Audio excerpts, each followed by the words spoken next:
Well, good morning troops, another day, another river, and big old struggle today of Lincolnshire. It's underwater, just underwater. So last day or so I've been checking the rainfall levels and the river levels and the rainfall for Norfolk, this catchment area is virtually, well, not nil.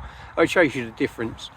My neck of the woods in a 24-hour period, we had 34 millimetres of rain. Here they had 6. That's a hell of a lot of difference. So I thought, there's no way I'm going to be able to fish Lincolnshire, sneak over the border into Norfolk. It's always a gamble. I mean, just because they haven't had the same amount of rainwater doesn't mean the river levels are any better. But I checked the river levels as well, and it looked good on paper or on a computer screen, so I took the gamble. Hour and a half drive over here, and I haven't been disappointed. This river is in tip-top condition. I mean, tip-top. Water clarity looks fantastic. It's 5 foot deep max, maybe 6 in places, but it's pretty uniform. There's a 2-man swim here, or a 2-rod swim I should say, when I arrived. So I've done a bit of guarding, widened it out, made it into a 3-rod swim. So I've got a paternostered roach on the right hand rod, paternostered smelt on the left hand rod, both with single hooks. I'll run through the rigs a little bit later. Someone asked me to run through my rigs again, so I will. And on the middle rod we have a static dead as a sardine mounted on size 8 semi-barbless trebles. So we're in, we're ready, we're fishing. It's a bit of a cold wind. Got me brolly up as a windbreak so I can sit behind it. Other than that, to me it's perfect conditions. There's going to be a bit of sunlight today, there's a bit of cloud, it's going to be intermittent cloudy and sunny, which is absolutely fine this time of year. It's 2 degrees, weren't even a frost, a little bit of a grass frost, but that's all really. It's just Ardell Pike here. Now this place in its glory day was one hell of a place. I mean, when I used to come up, drive up from London in the late 70s, early 80s, I used to regularly catch fish in the 25 to 30 pound mark, quite regular. And those glory days are long, long gone, you know. So we're just going to see what's here. It can have a problem with crabs like everywhere in this area. But I've got 3 baits in. This all you can do is present your baits, do what you know's right, and hopefully if there's pike or prey fish in the area, you'll see a bit of action. So we're in, we're ready. Last video, I'll leave the description, the link up there, wherever it pops up on your screen, of the last video. Thanks for watching. I had some great responses to that with a 20 in there. Back on the fish, the run of blanks is over. Let's crack on, let's catch ourselves some Norfolk pike.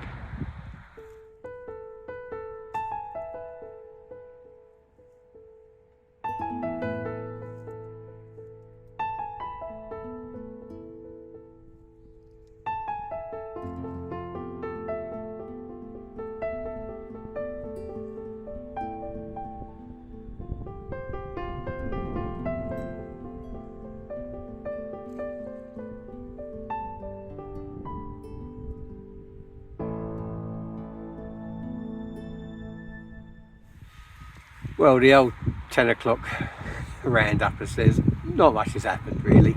So as promised, here's my rigs. Always, this is a static dead. It's always a sliding float. You see the bead above it. I tie my stop knots with power gum. I don't use float stops because some of the venues I fish are 20 foot plus deep. So you don't want to, I don't want a float stop on my reel when I'm casting, so I use power gum, bright red, stop knot at the desired depth, as I said, sliding float. Again, another bead, stop the float getting damaged on the lead. Drilled bullet, when I can get away with it, I always use a drilled bullet. Resistance free, rolls around on the bed, sits naturally, I prefer them. A little buffer bead, and depending on the bait, anywhere between 12 and 18 inches trace. This is a static dead, as I said, size 8 semi barbless trebles. That's it, dead straightforward. 3-pound test curve pike rod, 12 foot. Reel loaded with Fox camo, 23-pound breaking strain, solid as a rock. Performs exactly how I want it, mono. I don't want to change and start trying new things. Believe it or not, I don't. I mean, I know how mono behaves. I know how this mono behaves underwater. I know how resistance I can get on it. I know how much stretch I get on it. I know everything about this line. I've had cats up to 75 pound on it on my carp rods. I've had carp up to 40 pound on it. I've had pike up to 29 pound on it. I know that's not my PB pike, it's just that since I've been using this line. You know, so I know exactly how it works all the time, every time. So that's why it's my go-to line. And that's it. That's my static dead. I'll run through the paternoster dead with you now. Well, just casted that static dead out, and the float wasn't sitting right and the line wasn't laying right. I knew there was something wrong. So I had to reel it back in. There was a little tangle, so if something looks wrong, it probably is wrong. So it's best to check it out, reeling. If worst case scenario, you cast it out again, no big deal. But yeah, there was something wrong, definitely wrong with it. The dead bait had wrapped around the line, it was sitting all wrong. Right, so my paternoster running water rig. I've changed it slightly from when I've made the last video. I think I used too many components really. So I've gone more or less like a naked, if you want to call it that way. So here we go. Same as always. Stop knot set at a correct distance with power gum. Bead between the float and the stop knot. The sliding float. Now here's the difference. I use a not a bead at the bottom. I use a float stop so I can adjust it. So if all of a sudden I want my trace to sit a little bit higher in the water,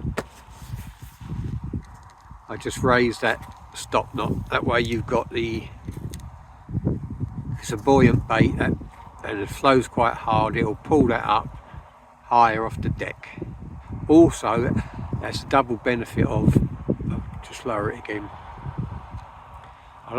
If you have too much of a gap, I'm talking a big gap here between your float and your trace. When you cast, your trace tends to swing up.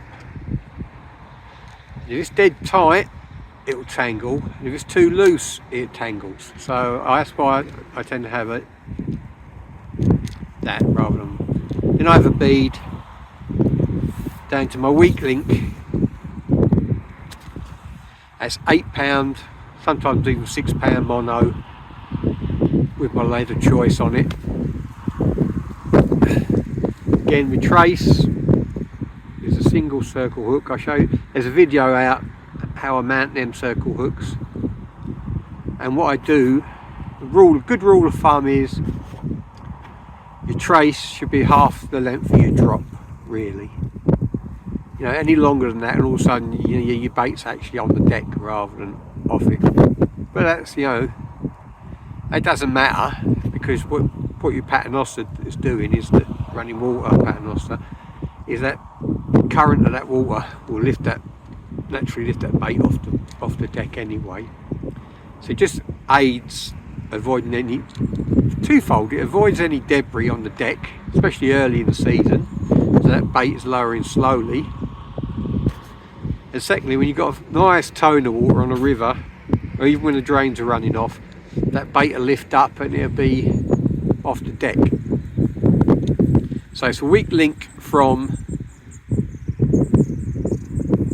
swivel down to your weight, then your bead, then your trace, then I've got a float stop, and then we're running, and that's it. So yeah, I was using up traces and all sorts before, and I just thought there was too many swivels, too many things could go wrong, too many iffy things for me, really. I like things simple, I don't like it too complicated, and I thought with the up trace, although some people will insist on an up trace and say no, you're going to get bitten through, and you probably might. I've never had that problem. It's always the first time, of course, you know, but I prefer to have it naked. That way, if I get any breakages, anything goes wrong, anything snaps, everything's loose, everything on this rig comes apart. Yeah, if it snaps on the weak link, it's no big deal. I've still got all my rig, my float, etc. If I get snapped up by a fish, God forbid, it does happen. It could be a weak kink in your line you don't even know about. If that happens, that trace will just run off, and all that's left in the water is a single hook. So that's my running water paternoster rig. So there are videos out in my back catalogue, just put in fishing for pleasure, running water paternoster rig, and the video will come up. Also, but I've got rid of the up trace now, and it's virtually naked. That's the only difference. Let's get this out there, let's catch some pike. As I said, it's 10 o'clock, we ain't had a touch yet. Glorious day, perfect conditions, even the water conditions are perfect. Just need a pike to go with it.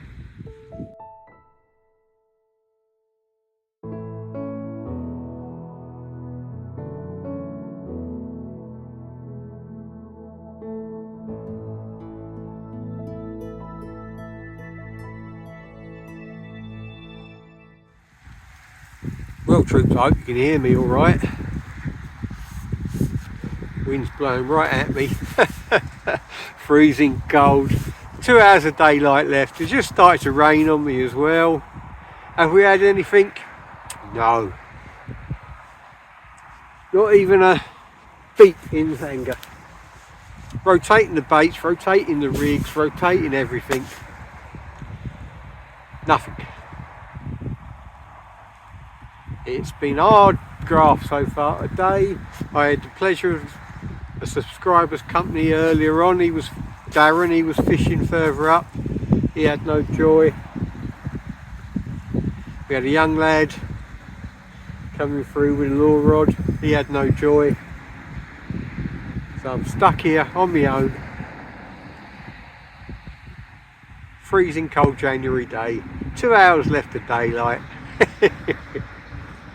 As I say, we ain't had any encouragement yet. That's the problem. You know, if I'd seen Fry skittering around and things like that, I'd be confident. At the moment, I'm always confident, but it's going to be a last gasp fish, I think, or last chance. You never know, though. I always keep saying it. I know I sound like a broken record, but you know, if you're out there and you're struggling in the depths of winter, and you're wondering where your next fish is going to come from, it takes a split second. I'm sat here chatting to you now, and one of those rods could roar off. Fish of a lifetime, or a blank saver. To me, it doesn't really matter. You know, you can only catch what's in front of you. You know, if you nab a couple of jacks out before you go home, you haven't blanked, have you? So yeah, I've switched the baits around for a little while. At one point, I went with 2 static deads, one with a single hook, which was a roach, and one on the trebles, which was a sardine. The statics have not produced, the paternosters have not produced, so I've gone back to my 2 paternoster and 1 static dead approach, but instead of a sardine now I've got a herring on. So my static dead is on the right hand side, so I've changed all the rods around. It's on the right hand side. My paternoster roach is in the middle and my paternoster smelt is on the left hand rod. Just changed all the baits up. Earlier on today I boosted them all, that didn't pay dividends, so I've changed them all up, put some more fresh baits on, so they're slightly frozen, so they're a bit more buoyant. Maybe that'll boost the attractants, but at the moment, are we back to the old routine? Oh, seriously, it's a tough venue, but if you have a fish, it's going to be a good one, I think. Let's crack on. Let's catch us some pike. Who knows? The last hour I might nab a zander or 2. The sun's coming out again, so that'll warm me up a little bit. I think I'm going to have some cuppa soup. I think warm myself up. Wait for those floats to disappear.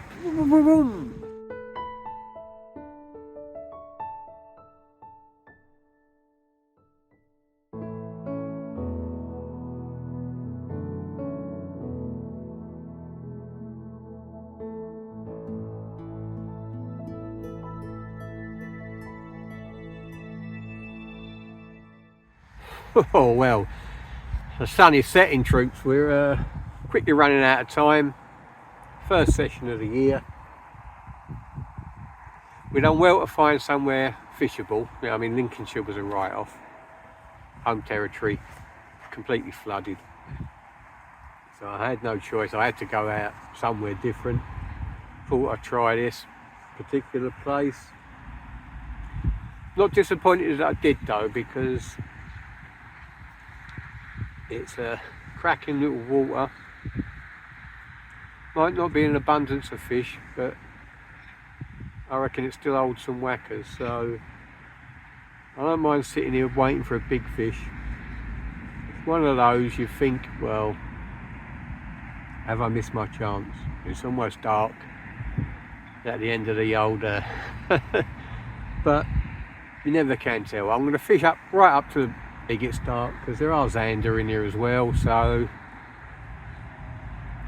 but as things stand, it's been a long hard day. I've worked really hard, worked the water really hard.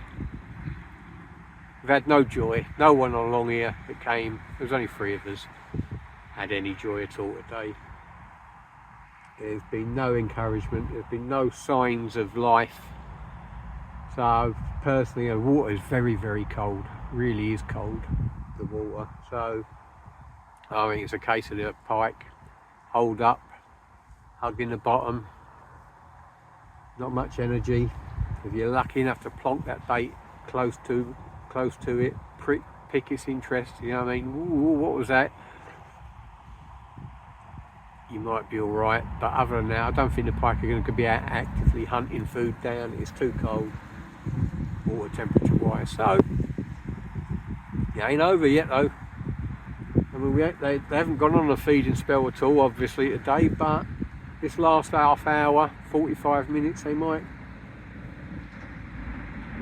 push themselves around, bit of life in them,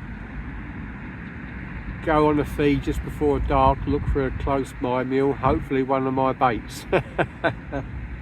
So yeah, it's nearly dark, troops. I really do appreciate all the views, all the comments, all the likes, all the interaction. It's fantastic. I really, channel's really growing. They send you out this thing at the end of the year, and last year I had 3.5 million views. I'm up to over 12,000 subscribers. So things are going really, really well. One of my shorts got over 3 million views on its own. That's why that was a real a viral job, that one. But we've had some good videos out. We've caught some cracking pike. If that's all you watch is the pike, well, still we've got loads of adventures coming up. You know, we're out every week.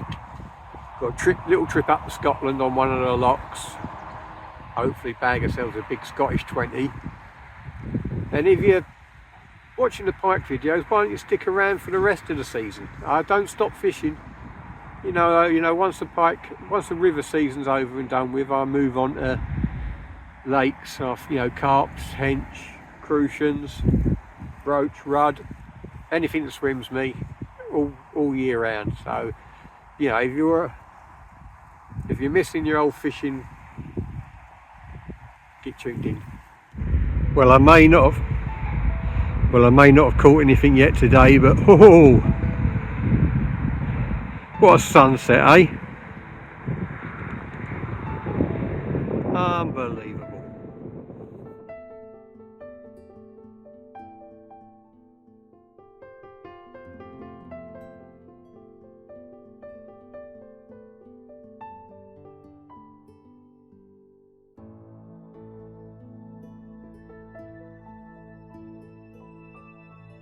What a sky!